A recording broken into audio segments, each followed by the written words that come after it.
Tani nga arsimi do kalojmë në një temë tjetër ku do të flasim për një ngjarje që ka ndodhur në kufi me Serbinë, një dërgesë humanitare që ishte destinacion për qytetarët e Luginës së Preshevës, por që kjo dërgesë qëndroi për ditë të tëra në pikë kufitare dhe më pas u detyrua pra që të kthehej mbrapsht, sepse kështu pra shteti serb vendosi që ajo të mos hynte në Luginë të Preshevës atje ku ishte destinuar. Pra po flasim për një dërgesë humanitare në vlerën mbi 300.000 euro. Për të kuptuar më shumë informacion se çfarë ka ndodhur, ne do bëjmë një lidhje të drejtë për drejtë me Omer Zuko, që është nga shoqata Liria, po ashtu edhe koordinator i kësaj dërgese, ku do të na njoftoj me atë se çfarë ka ndodhur. Zotri Zuko, përshëndetje. Përshëndetje. Atëherë do doja fillimisht të na tregonit për këtë dërgesë humanitare, cili ishte qëllimi i saj, si erdhi deri tek kjo dërgesë, pra çka kishte për qëllim, çfarë përmbante ajo dhe nga vinte. Po, si për fillim, domethënë si gjitha dërgesa tjera humanitare që i kemi dërguar në Kosovë mbi 60 kamiona, edhe 6 në Shqipëri, janë me mjete domethënë spitalore për njerëz me nevoja të veçanta, ka gjithçka që janë për spitale, edhe për ambulanca, për njerëz me aftësi të kufizuar, karroca, ka aparaturat ndryshme për spitale. Mirë, po kësaj radhe ishte destinacioni e zgjodhëm Luginën e Preshevës, domethënë komunën e Preshevës, Bojanovcit edhe Medvexhës, kështu që kontakti të cilën e ka mbajt Enkel Rexhepi si koordinator për këto ndihma, faktikisht na dështoi për shkak se domethënë erdhën ndihmat në dogonën e parapame në Vroj. Deri aty këtë mirë ka shku në rregull ose me dokumenta të kompletuara si për herë që i dërgojmë në Kosovë dhe Shqipëri. Dhe më në fund kërkojnë doganieri domethënë i asaj dogane kërkon diçka në vërtetim të Ministrisë së Shëndetësisë të Serbisë, që ishte pa mundshme të nxjerrët nga komuna apo nga zyrtarët e komunës së Preshevës. Se ishte pa mundur, nuk lëshoi një dokument i tillë, me çfarë arsyetimi kërkuar? Nuk po lëshoi, po marrë shumë kohë, po marrë një muaj, 2 deri të ulet domethënë Ministria e Shëndetësisë Serbisë për të thonë po apo jo.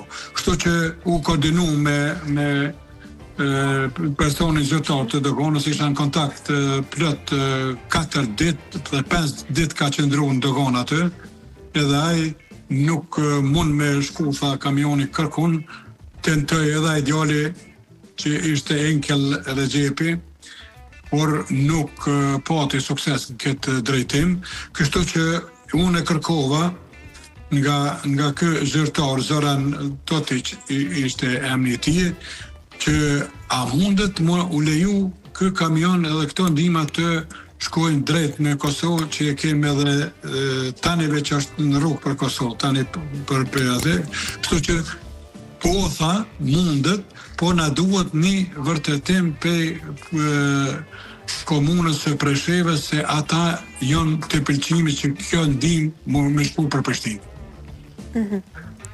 Kështu që e pyeta zyrtarin Enkel Rexhepi, a mundesh?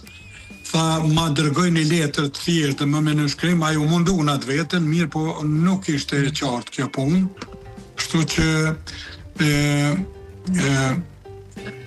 nuk e pranun ato, lypshi me memorandum edhe me vull të komunës. Mirë po, fatkeqësisht sa mora informatat, komuna e Preshevës ishte zbrasa dita, ton javën domethënë kryetarja e komunës së Preshevës na paska qenë me kabinetin komplet në Shqipëri.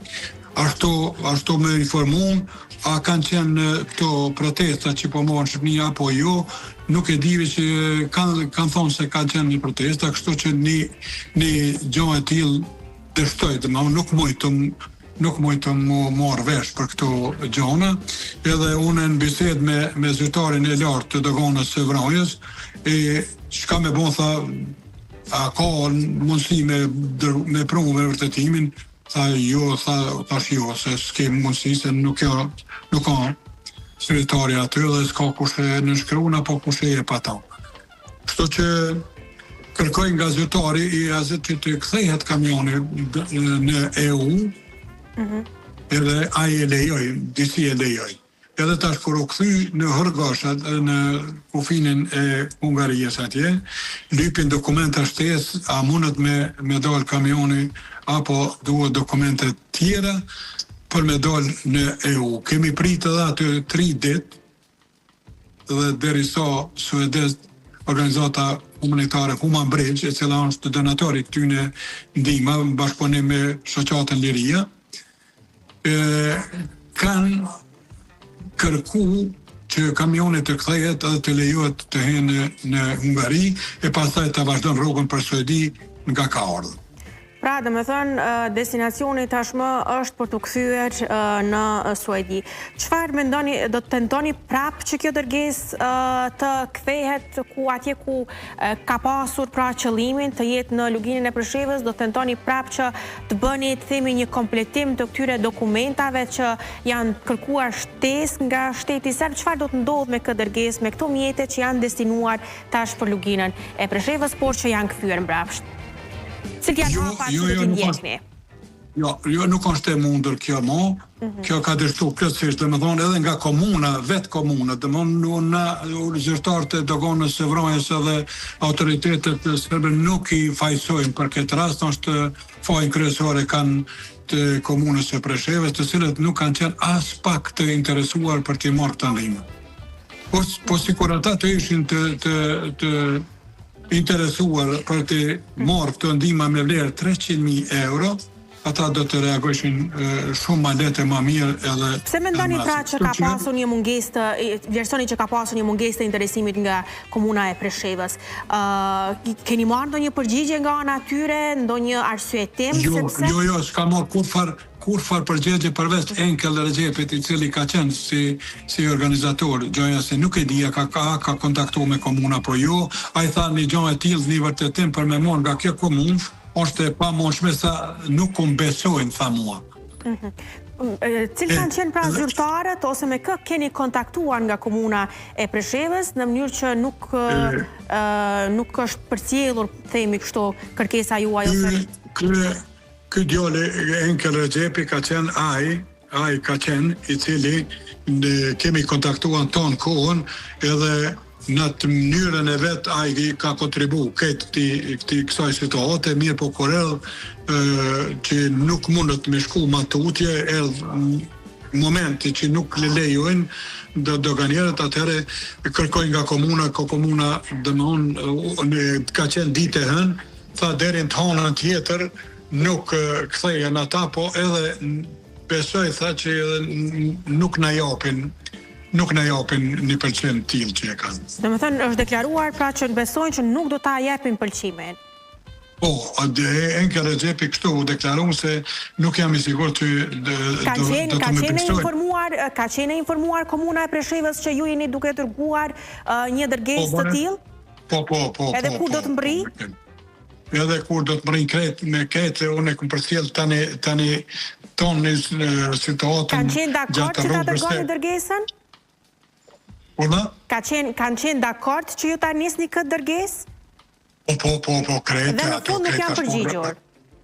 Edhe masa ne nuk jem përgjigjë dhe më honë shka është problemi, edhe ku qëndrën problemet e këta njerëz nuk e di dhe më honë nuk janë, unë e kontaktova edhe disa të Bujanocit edhe të Preshevës, kanë Medvegjë, por nuk ka pas mundësi për me kalu atë, dhe kështu jemi detyru definitiv ta kthejmë në Suedi dhe nga Suedia për me dërgu për në Kosovë.